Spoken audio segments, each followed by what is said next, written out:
Magandang araw po sa lahat at naririto na naman po tayo upang pag-usapan ang isa sa mga flagship products ng NanoCell. Kapag tayo po ay kumakain ng mga starches gaya ng kanin, patatas, kamote, tinapay, mga noodles o yung sugar sa mga soft drinks, candies and ice cream, these are broken down o pinaghihiwa-hiwalay o ginigiling sa dalawang pamamaraan ng ating katawan. Number 1, yung pong mechanical na pamamaraan at yun yung pagnguya sa mga pagkain na ating nakakain. Number 2, yung namang chemical na pamamaraan sa pamamagitan ng ating digestive enzymes. Pinaghihiwa-hiwalay at ginigiling sa dalawang pamamaraan na ito ang mga pagkain na ating nakakain. From starches to carbohydrates hanggang sila ay maging mga single units ng glucose, fructose o hindi naman kaya ay mga galactose. At kapag nahalo ang mga ito sa ating daluyan ng dugo, sila po ang mga tinatawag na blood sugar or blood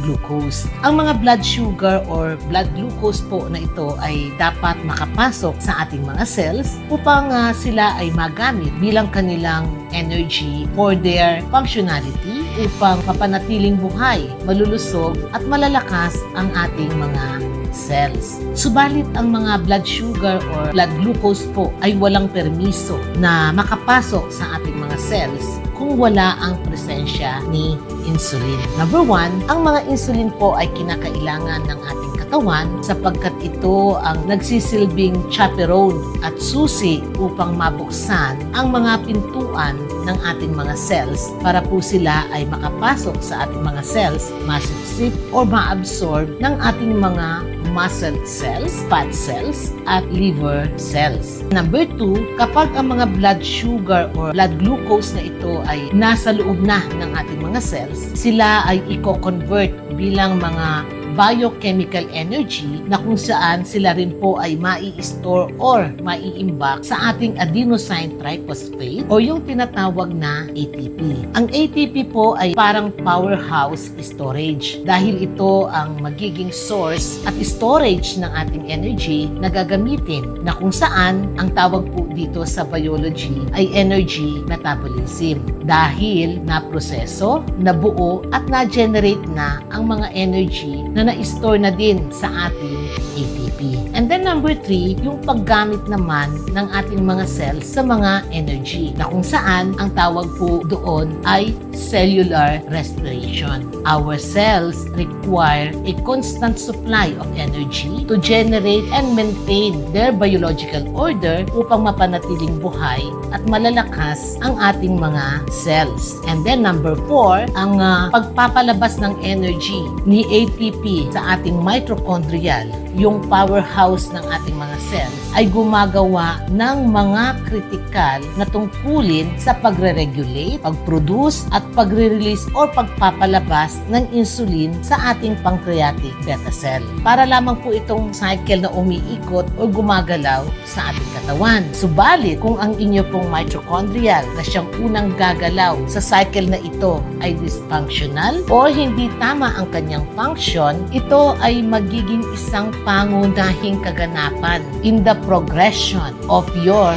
pancreatic beta cell dysfunctional dahil walang lalabas na insulin kasi dysfunctional yung magbibigay ng signal para mag-regulate ng insulin and therefore dysfunctional din yung maglalabas noong insulin. But the problem here, without the help and presence of insulin, ang mga blood sugar or blood glucose mula sa ating mga nakain o nanggaling sa mga ating nakain ay mananatili sa daluyan ng ating mga dugo. Hindi sila makakapasok sa ating mga cells kung kaya mayroong mga taong nakakaranas ng mga ganitong sintomas gaya ng mababa ang energy, madaling mapagod or fatigue, or yung mga nakakaranas ng uncontrolled weight gain at paglaki or pagtaba kahit mag-diet at mag-exercise na ang mga yon. Ganon din po yung mga kababaihan na nagkakaroon ng polycystic ovary syndrome or PCOS. At ganoon din yung mga nakakaranas ng mga poor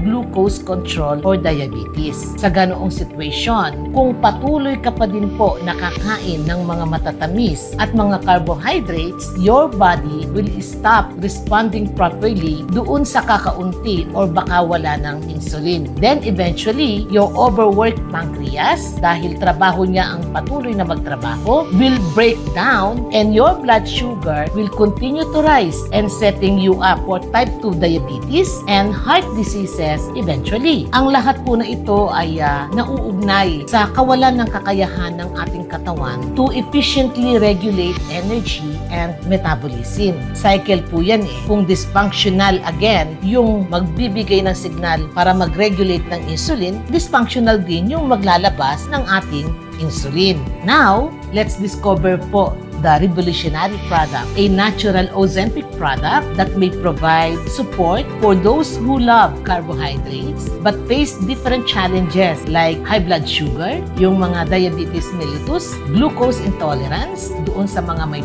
PCOS, uncontrolled weight gain, and frailty due to lack or low energy level. At ito po ang ating NanoCell berberine. Berberine is a natural compound found in plants like Coptis chinensis and it has been used in traditional herbal medicine for centuries. At ngayon po, ito ay kinikilala sa modern application nito sa metabolic at energy production. Ang mga epekto po ng berberine ay batay sa pagre-regulate ng iba't ibang metabolic aspect at pathophysiological procedure kung saan ito po ay nagre-regulate sa functionality ng ating mitochondrial na siyang gumagawa ng mga critical na tungkulin sa pagre-regulate, pag-produce, pag-release, or pagpapalabas ng insulin sa ating pancreatic beta cells. In such as, or tulad din po ng pag-regulate sa ating blood sugar and energy metabolism, making it an essential ingredient